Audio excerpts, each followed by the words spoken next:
Good day to all. Group 8, Subgroup 6. Members Kanji Rollins, Rihanna Ragunanan, Tonisha Richards, Randy Rodney, Janelle Samuel, and myself, Vasha Ramdan Maharaj. We were given the task to work as a collaborative group to present our piece on the topic, the value and importance of reflexive learning community, reflecting on the power of personal productivity and exploring models and theories that could help improve and increase personal productivity. In the video presented, some key aspects of self-reflective and emotional awareness were mentioned. Knowing who you are as an individual and taking the time to truly discover yourself. Evaluate your values and beliefs, your thoughts and emotions, and finding out what truly motivates you. This video was intended to enlighten us and open our mindsets to change and evaluate ourselves. I now hand you over to Kanji. Experience and collaboration. The speaker stated that reflection causes us to pause and assess what we have become based on what we have experienced. According to the University of Edinburgh, November 2020, Gibbs's reflective model leads us through 6 stages of exploring an experience. The source further states that given the model's cyclic nature, it lends well for repeated experiences to allow for learning and planning from the respective outcomes. In this case, strategies, tasks, and approaches that were previously successful can be used to increase productivity. The speaker added that self reflection has been the catalyst for her success and also made her able to look at others from different perspectives and not from a place of bias. She further stated that after self reflection and learning who she truly was, she was then able to encourage, teach, and empower others to become the best version of themselves. This resonated well with our team because, one, in any group or organization, we have to work with the others and should be open to their perspectives, ideas, and opinions. And two, it also encourages the collaborative process in a reflexive learning community. I now turn it over to my teammate, Tonisha Richards. We agree with what is being said in this video. What stood out the most for us was where she spoke about emotion. That emotions are like bias. They are not good or bad. They just come to let you know what's going on the inside. Not allowing emotions to dictate what you do, and that emotions last between 60 to 90 seconds. After that, it becomes a thought, then a behavior.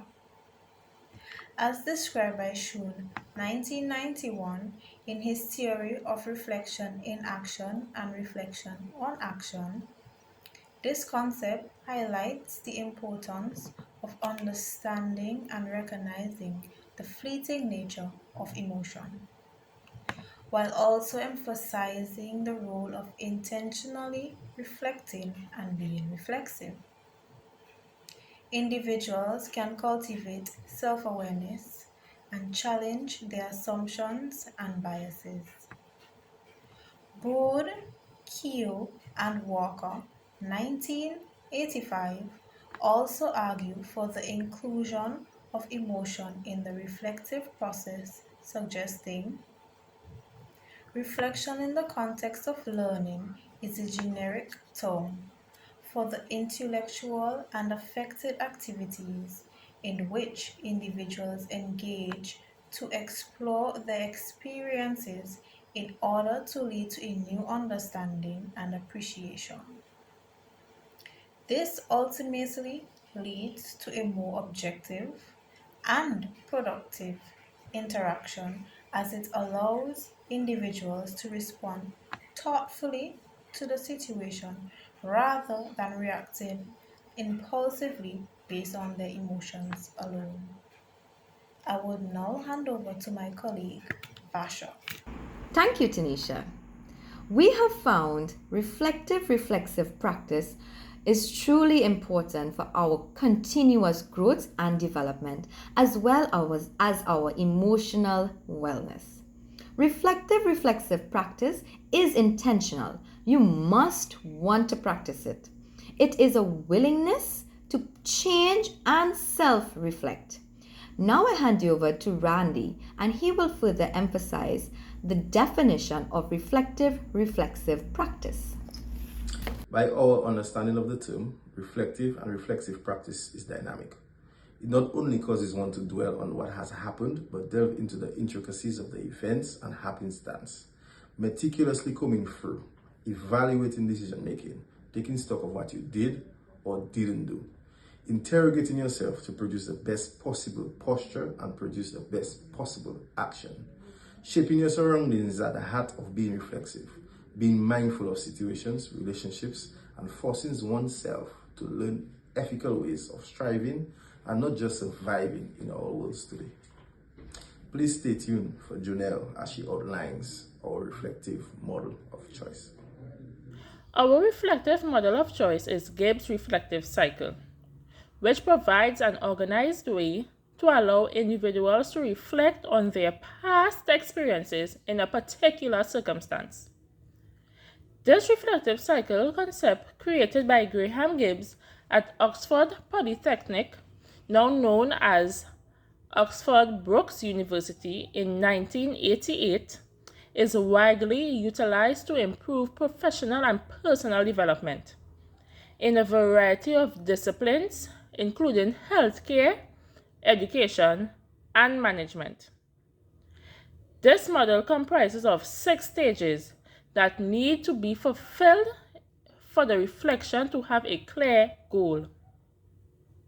The 6 distinct stages are description, feelings, evaluation, analysis, conclusion, and action plan.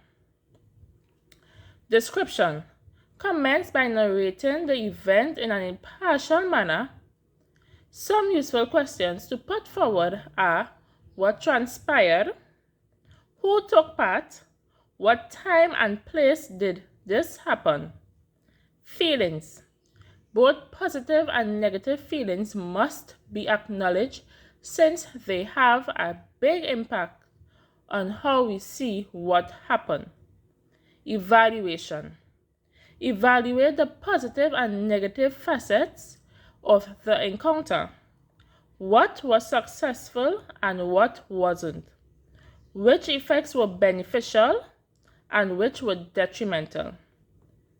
Analysis: investigate more to learn why events transpired in such way. During this analysis stage, you will utilize special knowledge and pertinent literature to understand the experience. Conclusion: establish what you gained from the event and what you could have done differently. Action plan: create a plan that outlines your action in the event that a comparable circumstance occurs again. I now hand over to Rihanna. Thank you. Thank you, Janelle. I will now be elaborating on both the pros and cons of reflection and reflexivity. The discipline of reflection and reflexivity has the potential to greatly increase personal productivity by promoting ongoing learning and development. Here are a few advantages. 1. Self-awareness.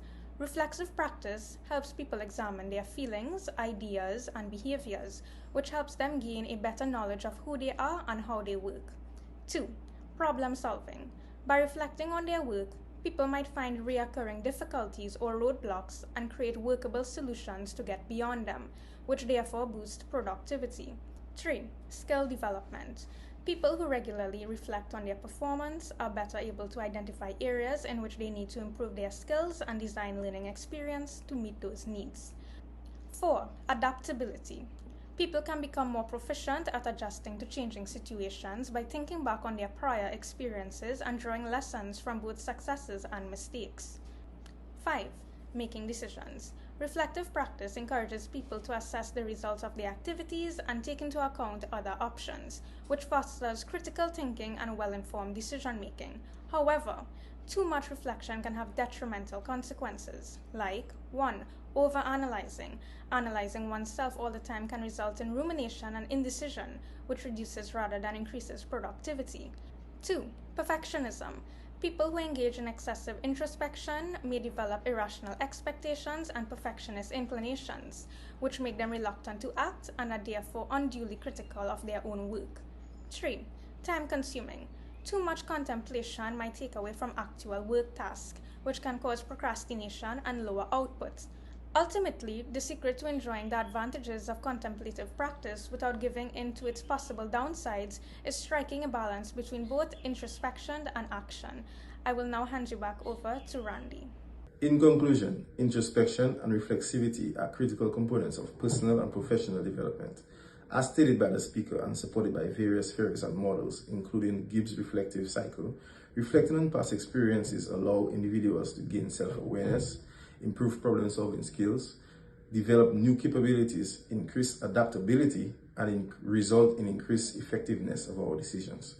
Individuals who engage in reflective and reflexive practices can realize their full potential for growth and ongoing progress. However, it is critical to create a balance between introspection and action in order to avoid overthinking, perfectionism, and time-consuming thoughts that can impede productivity. Aim to create an intentional self-evaluation mindset, willing to challenge assumptions and prejudices, learning from both achievements and failures. In essence, by adopting reflective and reflexive practices into our daily lives, we may create a culture of continual learning and self-awareness, resulting in a holistic man and a holistic woman. Embrace the road to self-discovery and conscious inspection of self, as it holds the key to molding our surroundings, making informed decisions, and achieving excellence in all facets of life. Thank you for accompanying us on this reflective journey, and may you continue to recognize the value of reflection in your own endeavors.